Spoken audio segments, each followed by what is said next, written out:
என்றும் புதியது, பாடலென்றும் புதியது, பொருள் நிறைந்த பாடலென்றும் புதியது. முருகா உன்னை பாடும் பொருள் நிறைந்த பாடலென்றும் புதியது. முருகா உன்னை பாடும் பொருள் நிறைந்த பாடலென்றும் புதியது.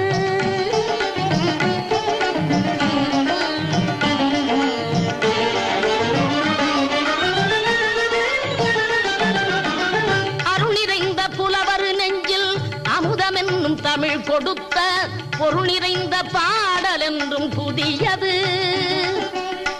அருள் நிறைந்த புலவர் நெஞ்சில் அமுதமென்னும் தமிழ் கொடுத்த பொருள் நிறைந்த பாடல் என்றும் புதியது. முருகன் என்ற பெயரில் வந்த அழகே என்றும் புதியது. முருகன் என்ற